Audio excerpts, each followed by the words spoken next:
Yes, Mr. Webner. Good afternoon, please, your lordships. Just before the short adjournment, we've been looking at the meaning of the amount payable on the transfer. Yeah. And the nub of my case was and is that my learned friend's submission runs into difficulty for three reasons. Number one, the meaning and use of that phrase is a matter of ordinary language. Number two, what one gets from the statutory definition of transfer at 4.1. And number three, what one gets from the guidance from the highest courts. Where we go now is there are three items I'd like to just deal with very shortly. First of all, just to follow up on a question that my Lord Justice Arnold asked in the course of this morning. I think the question was put whether I accepted that the meaning of the word loss was to be found or derived in 14A3, and I answered yes. I stand by that answer, but I just wanted to, I suppose, make what I hope is implicit anyway, given what I said on 14A1, but I'll make it explicit, i.e., the meaning of the word loss is not an entirely blank canvas. It is a word which is within 14A1, and I say 14A1 obviously has to be given a meaning, and I've made submissions on the meaning of sustain and how that might feed into what we are going to imagine loss to be. And so I say, as it were, that what I said on 14A1 is carried over into 14A3, but what I do happily accept is that for the inputs, as it were, one looks at 14A3. That was the first of 3 points to deal with. The second and third points were to deal with points raised by my Lord Justice Lewison. First of all, the first of those was to ask what we should think about paragraphs 4, 3 and 4.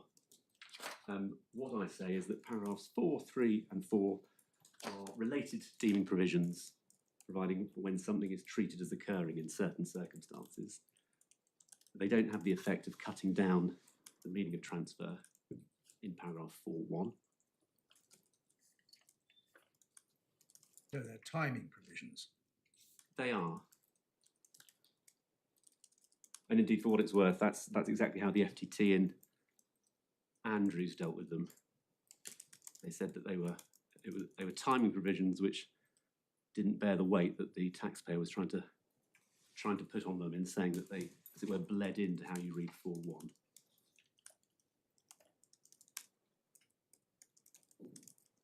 And then the second point raised related to 14A3. Sorry, do you have a reference for that? I absolutely do.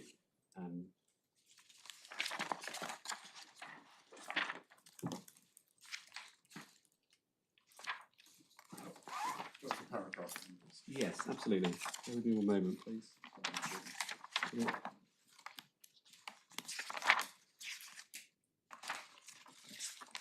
Perhaps Mr. Carey can find it while you carry on, Mr. David.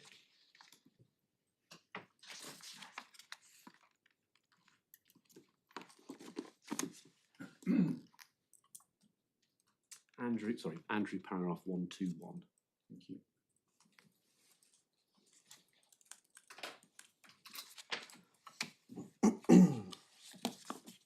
Yes, and then as regards the question of what would happen if there was an option and it was exercised in the following year, when, if at all, would any loss arise? I have 2 points. The first point is I'm bound to say those aren't the facts of our case. The second point is that my provisional view would be that the loss, if there were a loss, would be suffered in the second year, but not all of the loss would be recoverable by virtue of 14A2, which is the timing provision. But I should say that's something of a provisional view, and the good people behind me are thinking a little further, but that's my position on it. Number one, not the facts of our case. Number two, if there were a loss, it would arise in the second year, but query whether all of it would be recoverable. See 14A2.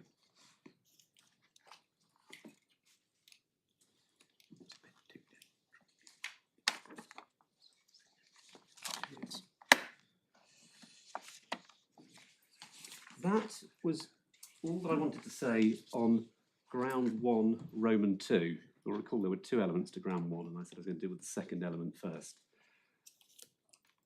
We then come to ground 1, Roman 1, which is that the Upper Tribunal failed to recognise that the FTT erred in impermissibly seeking to determine whether the loss from a discount on a strip and the formula for determining that amount had a commercial or legal meaning. That's the second element of this ground one.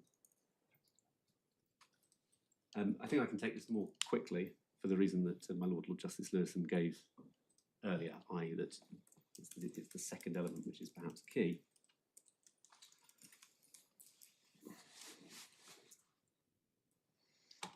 So, the nub of the appellant's complaint is the proposition that the FTT erred in, quote, seeking to determine a priori whether certain elements of 14A3 constituted commercial as opposed to legal concepts.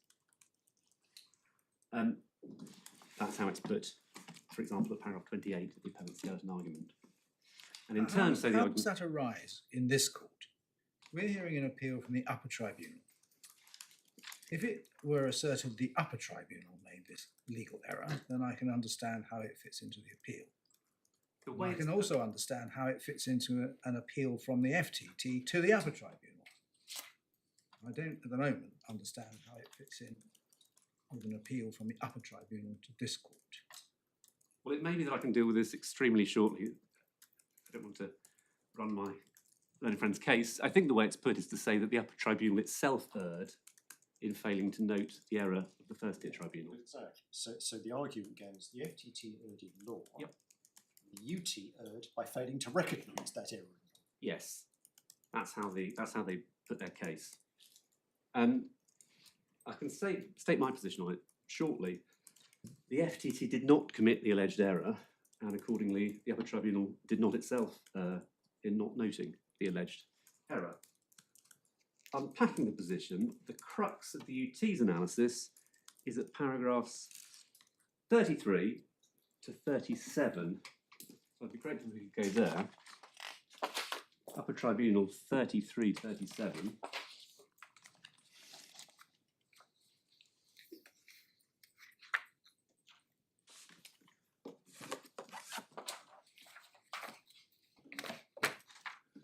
If the court has that. So at 33, the Upper Tribunal identifies respects in which it considered that the FTT's approach in construing paragraph 14A might be criticised. So 3 points. Number one, that the FTT did not clearly identify the purpose of 14A. Number two, that some of the FTT's language contains echoes of the earlier case law on the legal commercial distinction. Number three, this is all under 33, the FTT referred to some factors which the UT did not regard as material in construing paragraph 14A. However, having said that, the UT then says this at 34. That having been said, even if it could be said that some of the matters on which we might differ in approach to the FTT might be regarded as errors of law, in our view, they did not lead the FTT into material error. Indeed, we agree with the FTT's conclusion. Could I then ask your lordships to read or remind themselves of 35 to 37 on the following page?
I'm grateful. My submission, in short, is that the Upper Tribunal's analysis and conclusion there, say 33 through to 37, is correct. and should be upheld. Ultimately, what the appellant is trying to do under this ground one, Roman one, again, I say is setting up something of a straw man. The FTT clearly did appreciate the difficulties caused by the legal commercial dichotomy, not least because they stated so expressly. So FTT 163, they said this: there is no having reviewed the case law, including quotes the difficulties posed by the commercial legal dichotomy. That's FTT 162. They then say this: there is no categorical definition to a statutory word as being either intrinsically commercial or legal. So the meaning of loss in any one provision depends on its particular statutory context. It's FTT 163, which is alluded to, or neighbouring passages are alluded to in the UT decision paragraphs, which I just took the court to.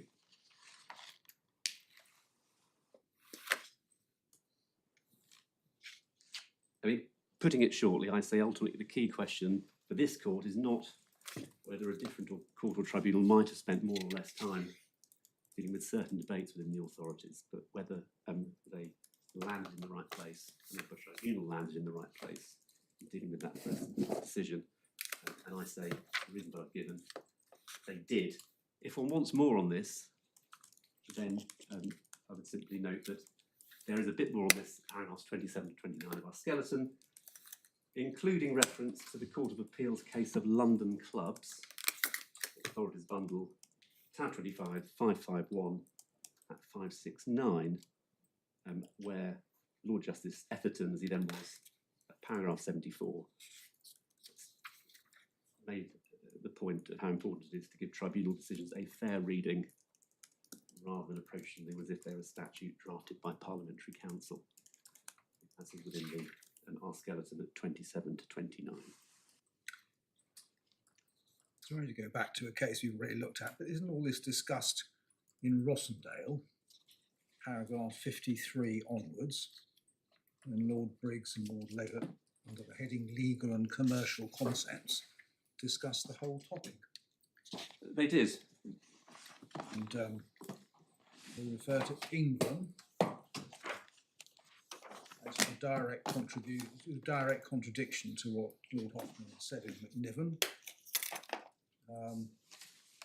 I should have said it's at tab 32 in volume 3 of the authorities. They say that in the Court of Appeal in Rossendale, Justice Henderson, if you forgive the expression, got too hung up on legal concepts.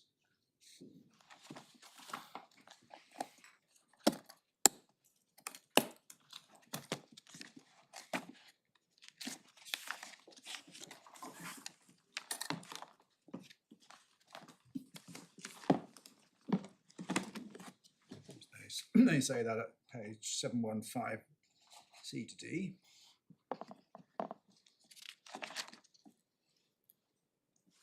They do indeed, Lord.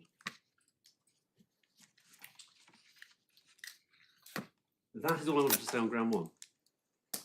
We're now going to move to ground two.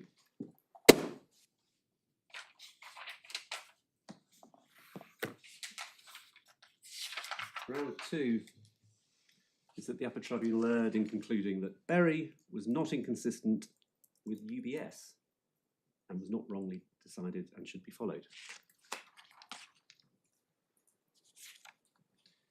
Expressed even more punctually, Appellant's skeleton argument, paragraph 36, the UT erred in concluding that Berry was not plainly wrong. Now, your Lordships already have my essential submission on this because we've covered relevant terrain in dealing with ground one. I say Berry was not plainly wrong, on the contrary, it was right, and the FTT and the UT were right to follow it. Nevertheless, in dealing with ground two, in our skeleton, we've identified 4 facets or 4 points that are made. And what I was supposed to do is to work through those. They're listed in our skeleton at paragraph 40. The 4 points are as follows. Number 1, the Upper Tribunal was wrong to conclude that the UT and Berry did not erroneously lay down the general canon of construction and then apply the same in deciding the case.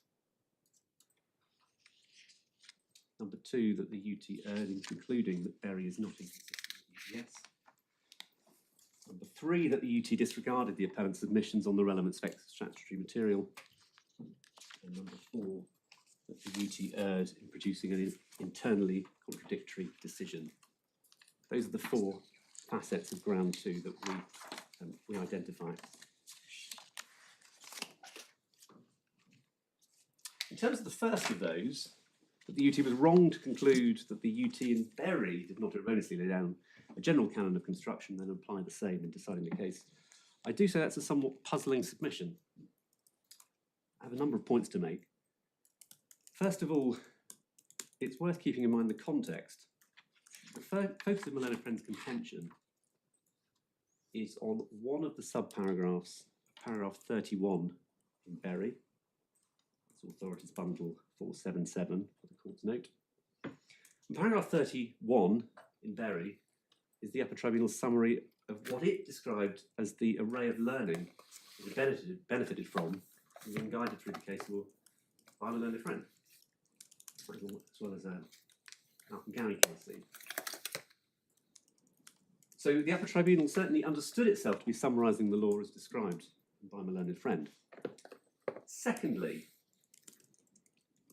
as to paragraph 31.8, and perhaps it's helpful to have it in front of us, page 478 of the bundle, that's the second authorities bundle.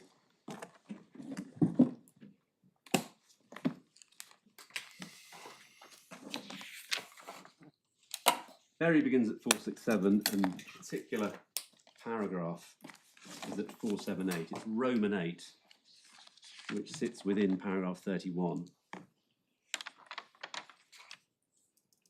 Paragraph 30 is headed the Ramsey principle, and then 31 sets out, distills down learning from the submissions and from the case law.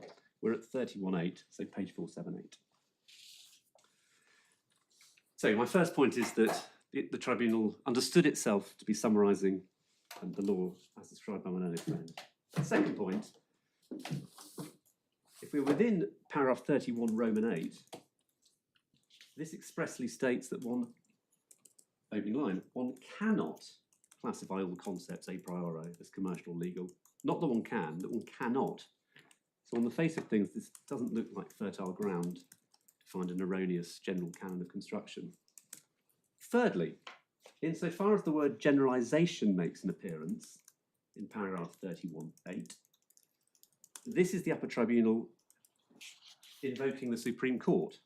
So at 31.8, it stated, although one cannot classify all concepts a priori as commercial or legal, it is not an unreasonable generalisation to say that. And it goes on from there. Now that language, well, first thing to say is, it's not in a vacuum. A number of cases, I think 4 House of Lords and Supreme Court decisions are cited at the end of 31.8. And the way it's articulated at 31.8 is the very language of the House of Lords in one of those cases. Barclays at 38.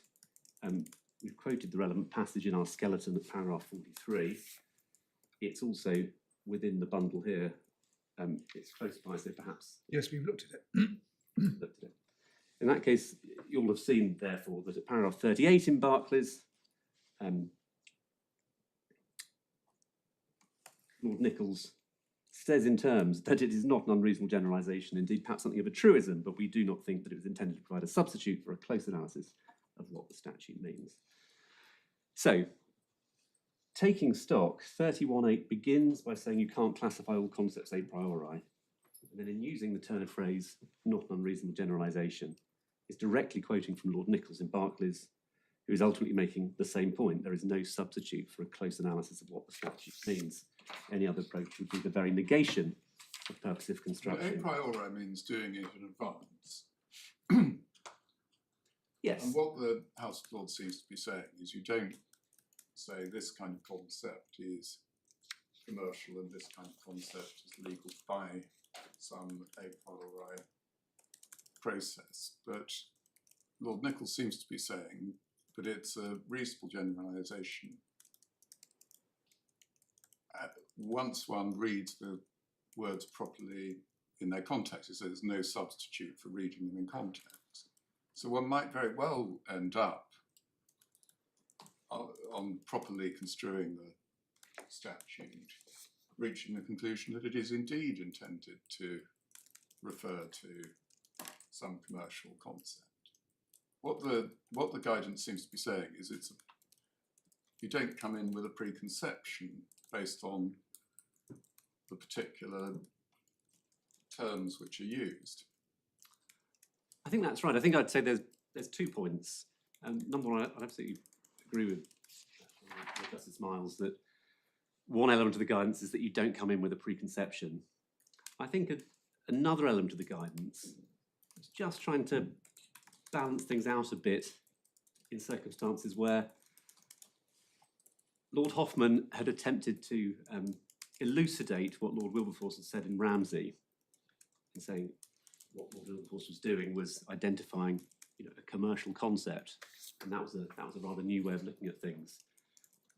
I think the concern was that this idea of a dichotomy between commercial and legal had then itself become overly brittle, or had been interpreted in an overly brittle way. Ultimately, what you do is construe the legislation. So I think that's what's going on there, i.e. it's recognising the value in what Lord Hoffman said, but equally saying, ultimately, you need to look at the legislation itself. Well, I think that's what I was saying in subparagraph 9, paragraph 31 of Berry. At least that's what I was trying to say, but I may have expressed myself badly. I may venture, my lord, I think it's expressed very clearly, but there it is. So, in short, no erroneous general canon of construction within 31.8. Ergo, no erroneous application of any such canon. That's what I say on the first of the 4 elements of this ground 2. The second of the 4 elements I identified a moment ago, that's making up ground 2, can be taken quickly because it's essentially the same point. The contention is that Berry is inconsistent with the Supreme Court's decision in UBS. The way it's put in the appellant skeleton at paragraph 42 is as follows. Not only did Berry raise a generalisation to a rule of interpretation, it's also inconsistent with UBS, which states that it all depends on the construction of the provision in question, UBS at 65. I say there's absolutely no inconsistency. In UBS, a particular passage, which of course, as your lordships will be aware, is what Lord Reid described as a case involving composite transactions designed to avoid the payment of income tax on bankers' bonuses. That was the UBS case. The particular passage that my learned friend alludes to, UBS 65, sits within a run of paragraphs headed the Ramsey approach, which starts a little earlier at 61. And at 65, I'm happy to go there, but it may not be necessary. At 65, this is stated, having referred to earlier case law, including Ramsey and Barclays and Tower. In each case, the court considered the overall effect of the composite transaction and concluded that on the true construction of the relevant statute, the elements which had been inserted without any purpose other than tax avoidance were of no significance, but it all depends on the construction of the provision in question. Now, the point I would simply make is that what one sees between the different cases in this area, including Berry, is consistency rather than divergence of judicial formulation. To say, as Lord Reid does in UBS, that it all depends on the construction of the provision in question, UBS paragraph 65, is to say that there is no substitute for a close analysis of what the statute means. Lord Nichols in Barclays at 38, which in turn is the very paragraph of Barclays that the Upper Tribunal in Berry expressly cites at 31.8.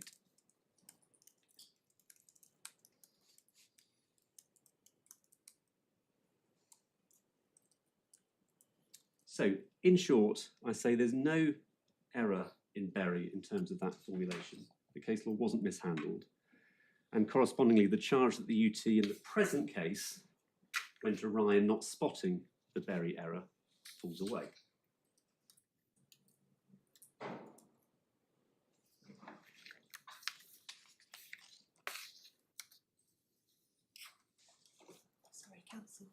Can you move your microphone and a front with you? Thank you so much. Sorry.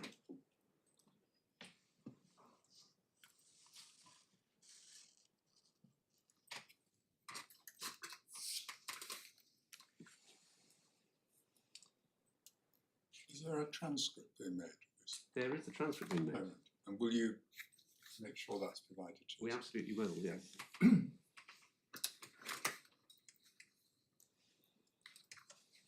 Everything I've just said essentially is said in paragraph 105 of the Upper Tribunal's decision, i.e. no inconsistency. And I would commend that passage to your lordships.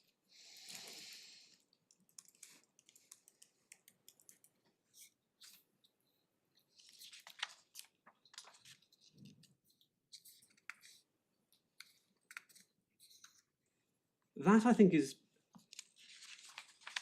pretty much all I wanted to say on that element of ground two, or those first two elements, 4 elements of ground two. I said what I wanted to say on the first two.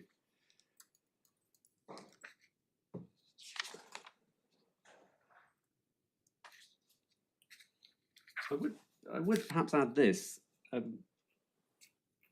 It's something I said in the FTT, fractionally tongue-in-cheek, but only fractionally, which is to say that it doesn't hurt, so it's not the test, it doesn't hurt to step back and just ask, what would a man or woman on the Clapham omnibus make of all this? Ultimately, the appellant's case involves pushing for the idea that the legislation is focused on something which is, we say, not economic, not commercial. But what it is focused on would appear to be a very peculiar thing. One might imagine the appellant getting on the bus in late 2003 and entering into conversation saying, "Had a terrible day, I've sustained a loss." What would that person hearing that make of it? They might ask the appellant to clarify what had happened. The response would presumably come back, "Well, you'll never believe it. I've bought an asset, I've instantly transferred it on, and I'm several £100,000 better off." I think the person hearing that would really not understand what was being said and wonder whether this is some sort of make-believe, which is the wording that Lord Wilberforce used in Ramsey. Can that really be what suffering a loss looks like? My submission, the FTT, and remains my submission, that it can't be. And there's nothing to suggest that Lewison erred in his approach in construing the legislation in Bury, whether by supposed importation of an illusory canon of construction or otherwise. Still on ground two, there are 2 more elements to deal with. So this is element 3 and 4 within ground 2. Element 3 is that the UT disregarded the appellant's submissions on the relevant sex statutory material. Element 4 is that the UT erred in producing an internally contradictory decision. In terms of the third of those 4 points, to anchor this in the appellant's written submissions, appellant skeleton, paragraph 43, the Upper Tribunal erred in disregarding the appellant's submissions on the relevance of extra statutory material in perfectly construing a statute. Notably, this material was not presented to Lewison J. in Bury and was not therefore taken into account in the decision. However, it's trite law that extra statutory material are permissible aids to construction. The UT disregarded these permissible aids because the UT took the view that these materials did not establish that Parliament had intended to provide for relief for an artificial loss devoid of real-world outcome. This was the wrong approach, and it goes on from there. So that's the point that's being put. As to this, I have a number of points to make. The first point is this: insofar as the contention involves an observation about the extent of the extra statutory material that was or wasn't before the Upper Tribunal in Bury, I say that doesn't take matters anywhere. The question of the extent of the material that's before the Upper Tribunal in a different case is not a matter for the court in this case. Secondly, as to the contention that the Upper Tribunal disregarded the appellant's submissions on the relevance of the extra statutory material, that is demonstrably not the case. The Upper Tribunal's treatment of this begins at paragraph 109 and then continues at 113 and following in the context of dealing with what was old ground 4. That treatment runs to several pages and some 15 paragraphs, paragraphs 113 to 128, the Upper Tribunal decision. And before the FTT, so at the prior hearing, the position was similar. The FTT's treatment of the extra-statutory material ran over a number of paragraphs, FTT 123 to 126, plus an annex, Annex 4. We give all the references for this in paragraph 48 of our skeleton. In short, both tribunals were very much alive to and took into account the appellant's submissions on the extra-statutory material.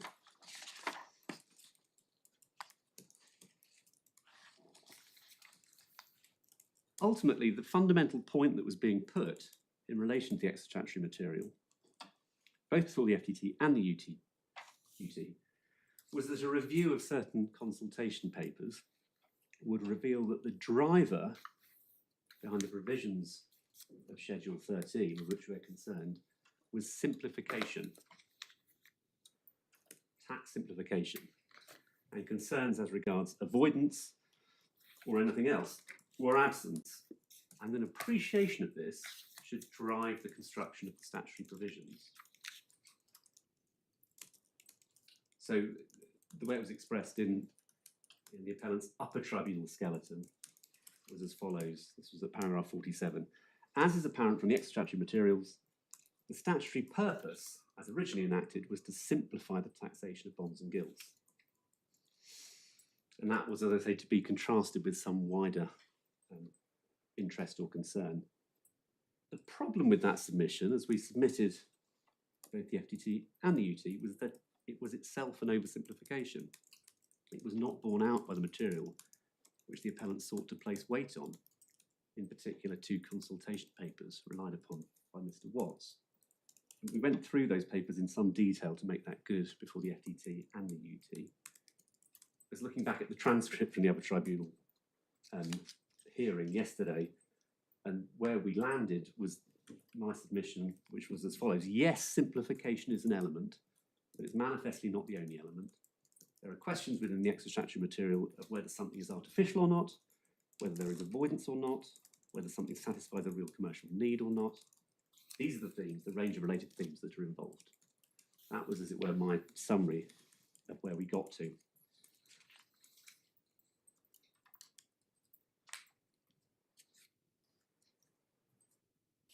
And in terms of where we go from here, I'm happy to go through some of that material. My learned friend didn't actually go through it before your lordships. I'm happy to go through 2 of the items if it would be of assistance. Equally, I won't do so unless it's something your lordships would like me to do. Well, this data hasn't really relied on it for us. Ultimately, my submission would be this.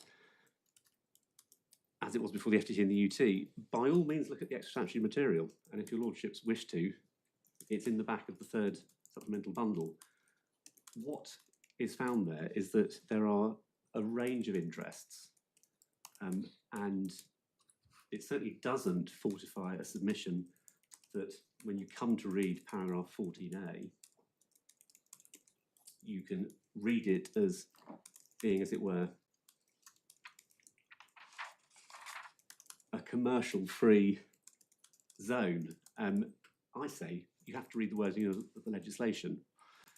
The background material may not be irrelevant, but it doesn't get the learned friend to where she wants to get to. It shows a range of interests in trying to work out what a gilt strips market might look like, including flagging on a number of occasions concerns in relation to avoidance. I think that's all I'd wish to say on that.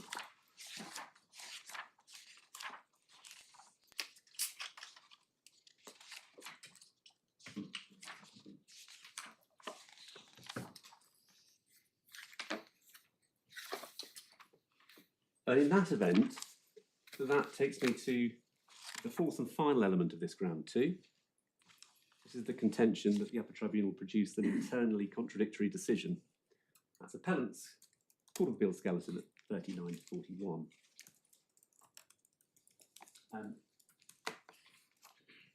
again, I can take this shortly. I say the contention should be rejected for the reasons that we give in paragraph 49 of our skeleton argument.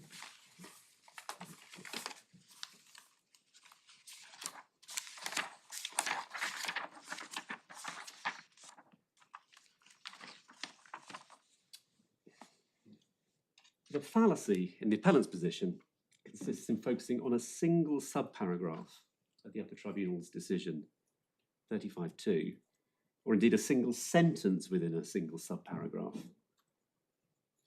in isolation. That's the appellant's skeleton argument 39. Rather than placing what the Upper Tribunal says in context. We've been here before, but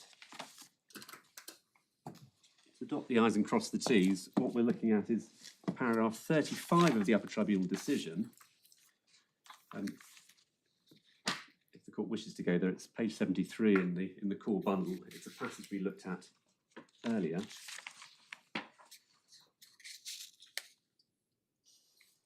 And I simply say that if one reads paragraph 35 as a whole, and in particular, if one pays regard to 35.3, then I say there is no contradiction in the Upper Tribunal's position.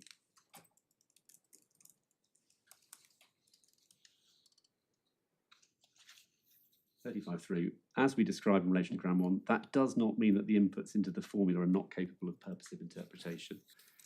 Effect can be given to the purpose in considering the inputs into the formula. That's all I wanted to say on the fourth element of ground two. I therefore say that ground two, like ground one, should be rejected. If I could just have a moment.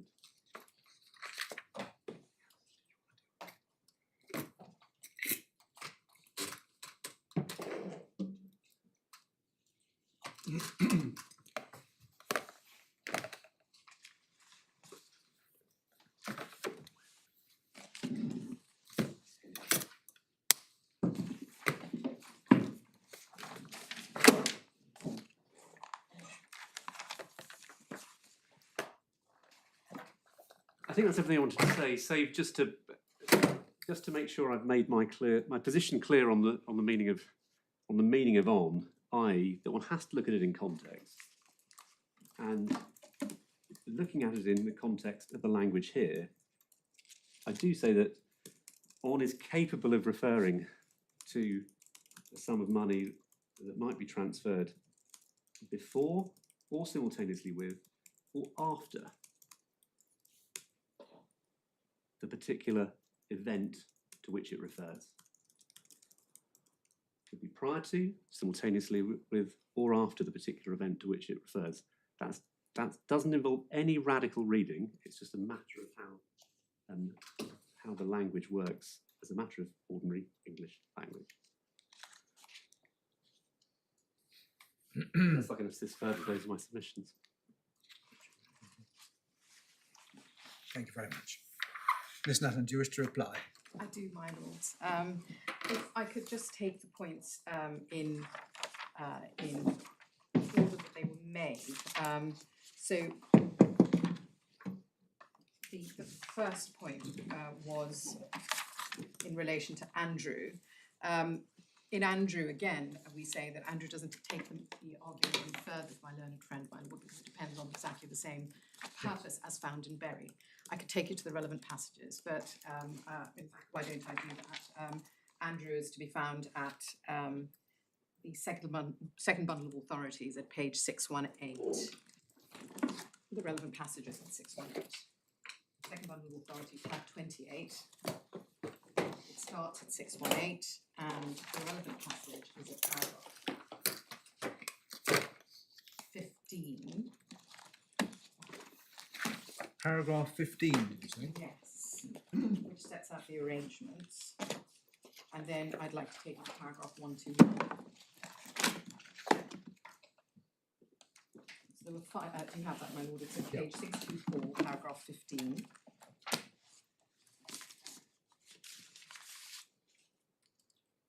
So there was the creation of a trust for the benefit of Mr. Andrew, the acquisition of certain gilt strips by Mr. Andrew, so that's the one element of the inputs, and then the grant by Mr. Andrew of the trust to the trust of a call option over the gilts, the sale of the gilt strips subject to the call option by Mr. Andrew to a third-party bank, and the cancellation of the call option in consideration for a payment by the bank of the trustees.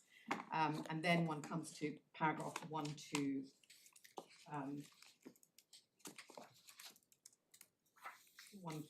and 121, so that's at page 643.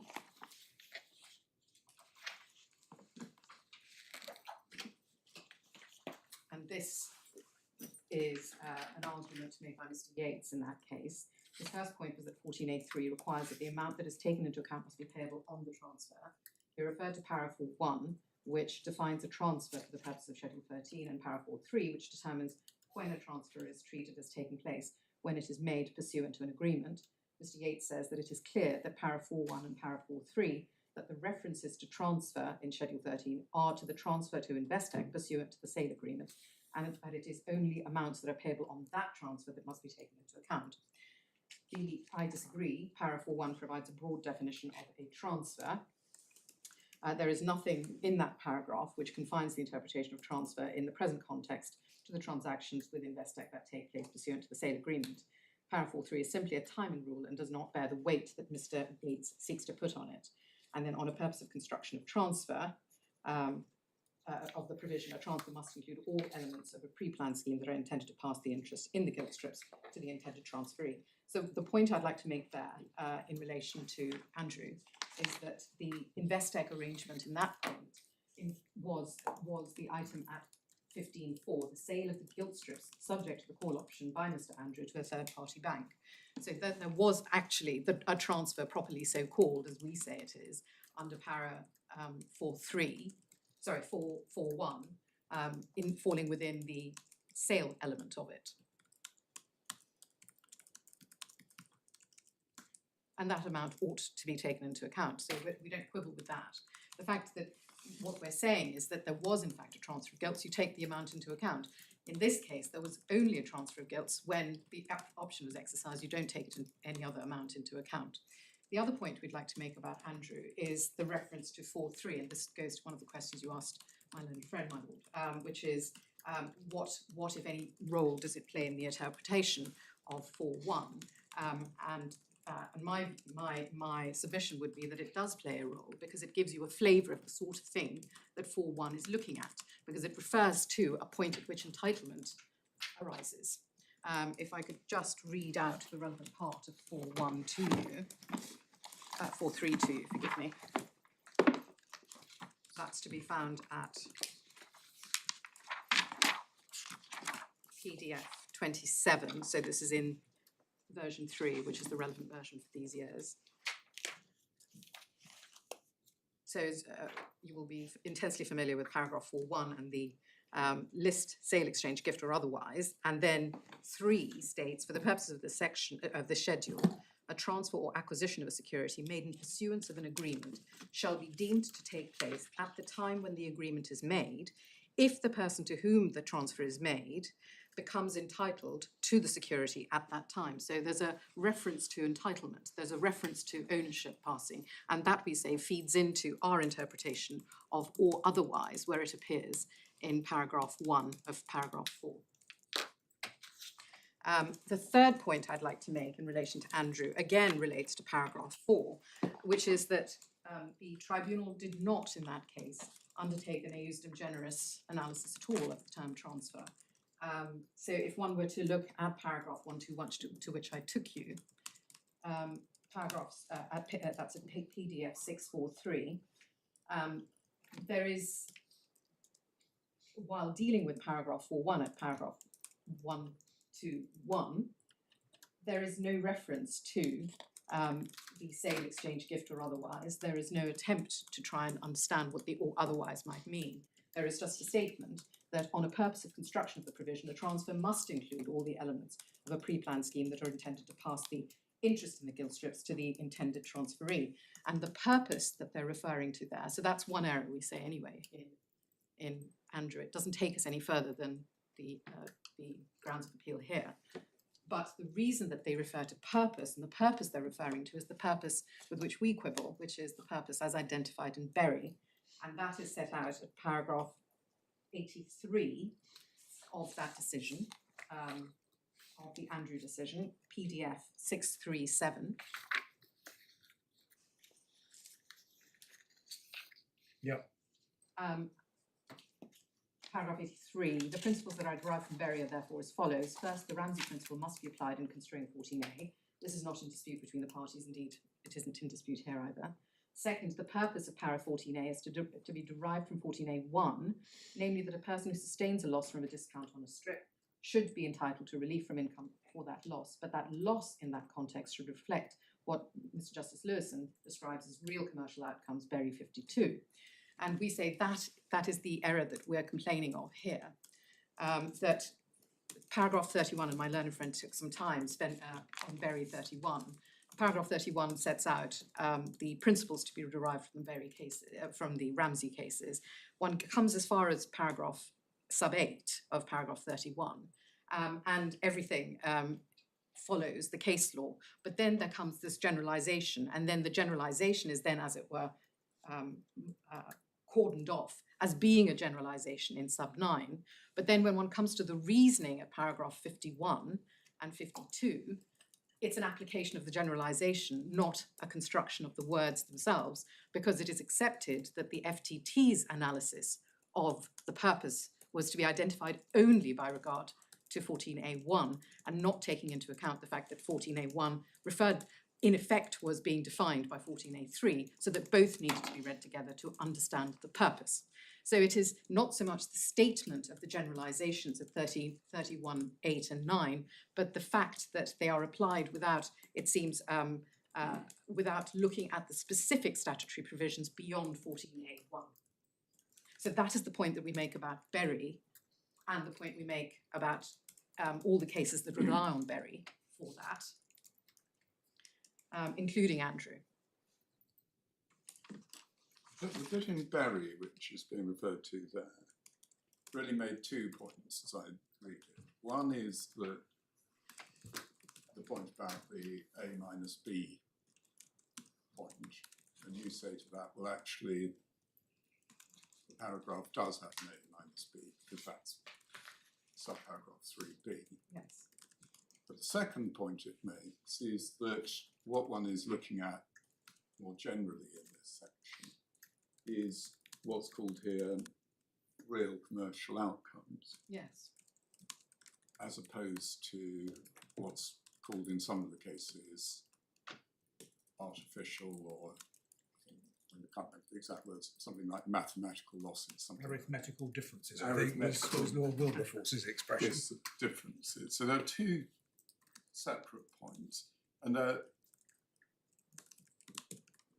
first, one might think that the first might require some correction, but the second point is a general one derived from the whole series of cases following Ramsey. Now, do you say that this is one of those situations where you're entitled to relief for artificial arithmetical losses rather than real world losses? I would quibble with the term artificial. I would quibble with the distinction between real world and not real world. Ultimately, what all the cases say, my lord, is that one has to look at the statutory provision to understand its scope and to understand its purpose. We have, and I will now take you to the 2 background materials, but the point being made by the legislative history, which was giving effect to the background materials, was that there was an intention to give relief for losses from a discount on a strip. So the loss from a discount on a strip is the relevant statutory concept. That is the thing that is then defined. That is the thing that is being relieved. So to say that that must also have some other overlay of a commercial check-off or a Man and Clapham omnibus cross-check, we say is not appropriate, because the statute itself has determined its gaze, and its gaze is razor sharp, and it's on these things, which are the sum of the 2 inputs that are identified. Yes. So And in it's not Mr. that- Watt's case, having bought the strip, for 1.5 million, and having received as the fruits of that purchase some 1.4 million, he has a loss of 1.3 million. Those are the inputs, and that is the sum. Because the statute requires the input to be an amount on the Understood. transfer, and you have my submission on the meaning Yes. on, and you have my submission on the meaning of transfer. My lord, it is not the fact that I haven't relied on the underlying documents. It is that the underlying documents underlay the statutory provisions that you saw, and then you saw the way that they developed. There are two passages to which I would like to take you to make good the You background. didn't open on them, so just I'm not going to be very indulgent about it, but That's so kind. I won't test your indulgence beyond the absolute minimum, my lord. if there are two short passages you Yes, want to my show us, we'll carry on. But I think Supplementary it bundle. would only be fair to let Mr. Davey reply on them, Of course, up them, or whatever the right expression is. of course, my lord. Once you've finished. What we haven't done is make a submission that these satisfy the rather strict requirements for when the court will take account of extra statutory materials. No, my lord, we're not looking at pepper and heart. We're not looking to identify any ambiguity in the statute. We're simply saying that when understanding, and RO tells us exactly this, when carrying out a purpose of construction, my lord, of the language of the statute, one looks at its context in the context of the whole act, in the context of its background, in order to understand the mischief. There's also Risha Presidential, there's also SSE. There are multitudes of cases that say that you can look at the extra statutory materials in order to understand what it is that the provision is seeking to achieve. So if the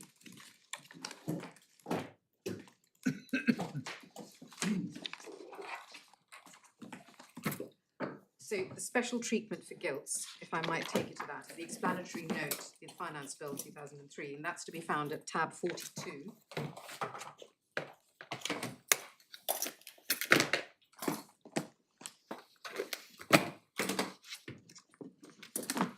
Tab 42, page 1103. Paragraph 1, the last few words of it. The special treatment for UK gilt strips, apart from expenses, is retained and extended to strips of other government securities. The schedule has effect from 27th March 2003 when it announced, and then it explains what 14A1 and 2 and 3 are doing over the page. And the other is, this is the change in 2003 when paragraph 2 was taken out, but paragraph 14A was introduced just for gilt strips and to ensure that they received treatment, and this was special treatment just for them. And then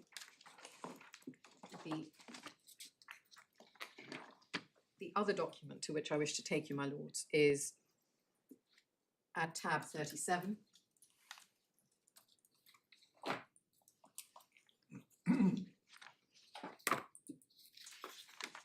And this is at page, so it's an HMRC consultation document.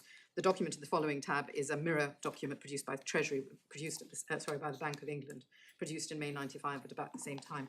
But it's just the foreword that I wish to take you to. And just if I could invite you to cast your eyes over it, you will see that the aim is to explore the option of a major simplification, and a reform on the lines proposed would be a prerequisite for the development of an official gilt strips market. So the aim was there. And that's what the Finance Act 1996 sought to do. That was version 1. And then the changes happened, as I showed you. So those were the two background materials over and above the legislative history to which I took you, that we say support the idea that the legislation basically says what it means, which is to give a relief from the loss of a discount on a strip as identified by paragraph 14A3, giving transfer the meaning in 4.1.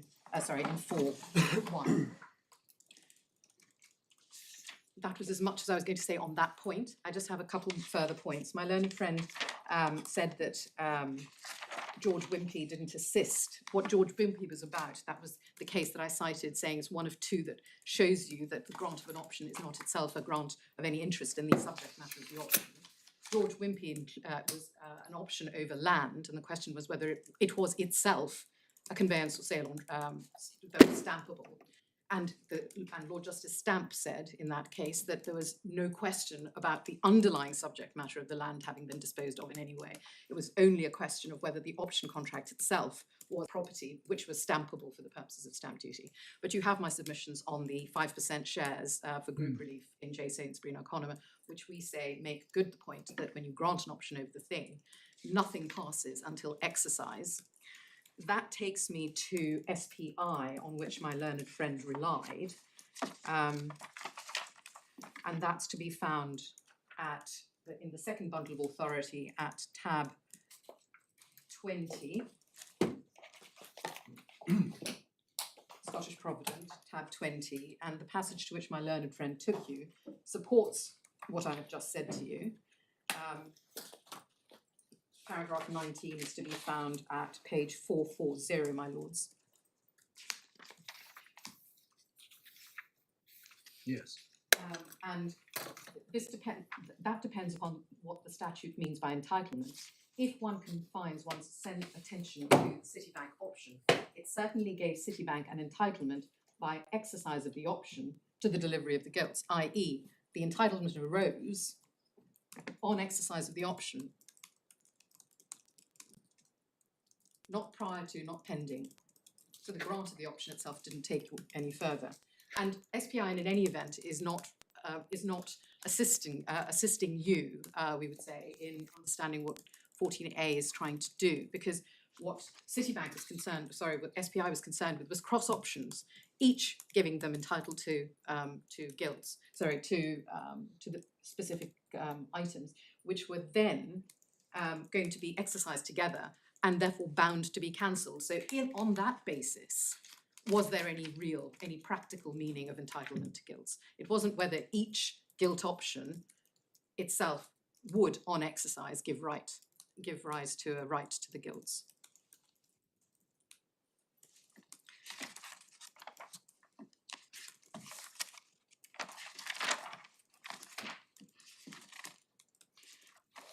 My lord, my learned friend took you to Rossendale, paragraph 12. All we need to say is that when one reads on at paragraph 12, one sees that it ties everything. The general statement at the beginning of paragraph 12 is tied to statutory interpretation. So it's not setting up a general all-purpose anti-avoidance analysis where there are multiple steps that are intended to operate together. They must always be relevant for every statutory purpose. It is what the relevant statute is looking at and what it needs and what facts need to be taken into account for that.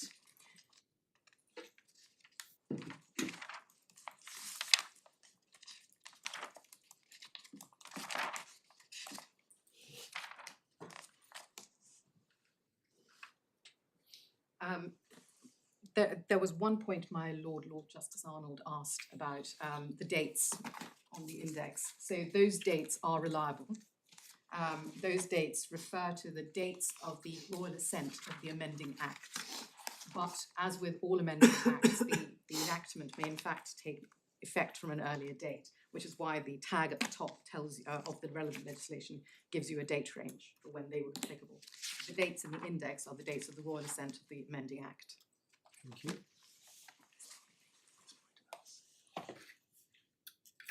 My learned junior, Mr. Kelly, does remind me that my learned friend did make a point about payments in tranches being within the concept of sale. Of course, they're within the concept of sale. We have no quibble with that. And the point about paragraph 4 is that what matters is the transfer of ownership.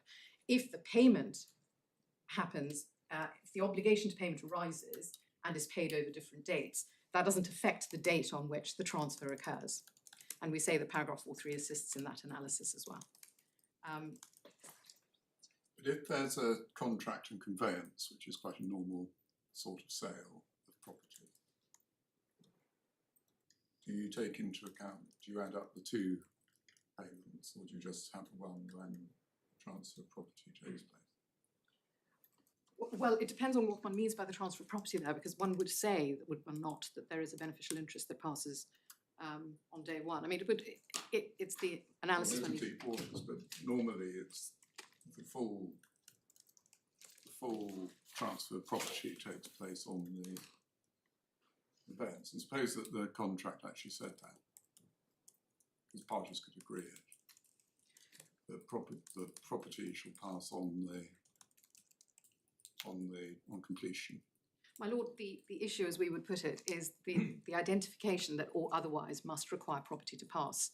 And it's the occasion of the passing of the property that is the trigger for the meaning of or otherwise, something that falls outside sale. That's as far as our But submission. what would be the amount payable on the transfer in that case?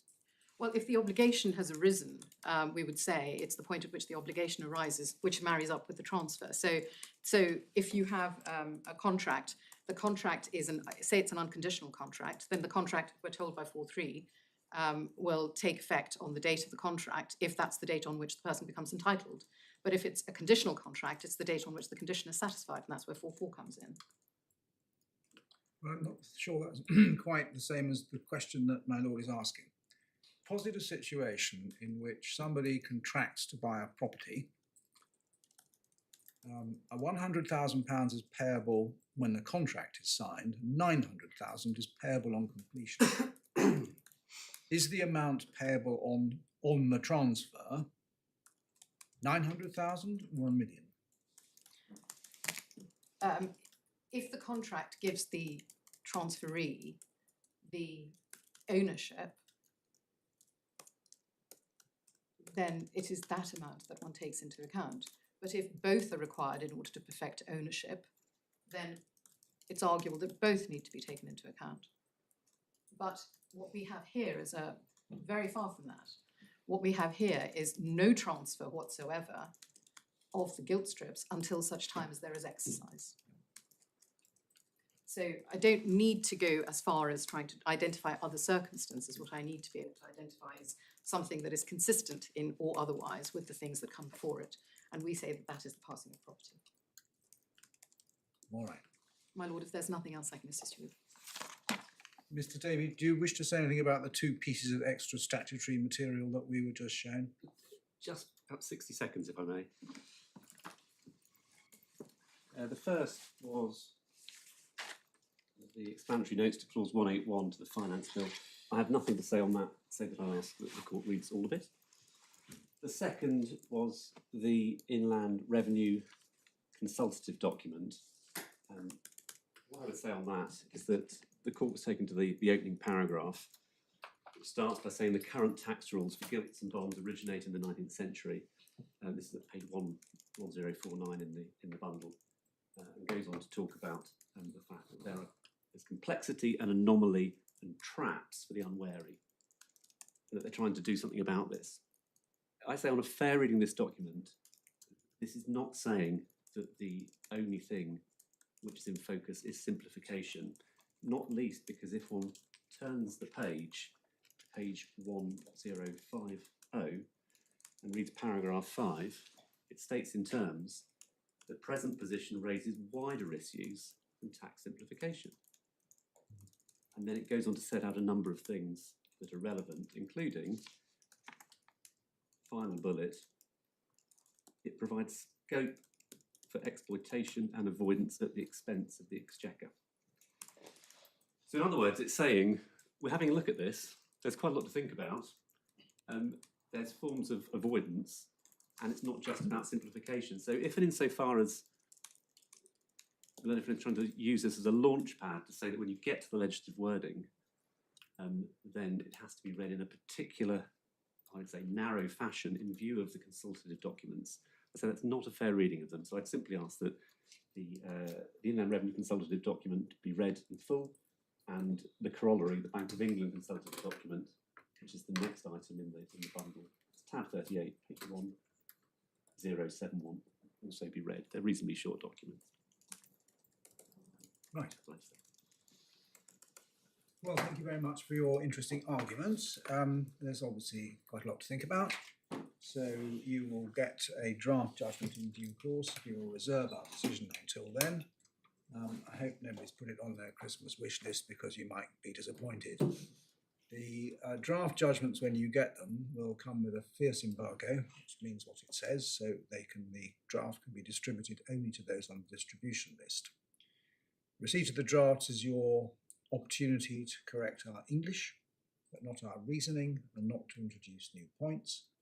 And I hope that in the light of the drafts, you will be able to agree an order disposing of the appeal. If you can't agree a form of order, please make short written submissions, and we will make the form of order that we consider to be appropriate. Thank you all very much. Court rise in favour.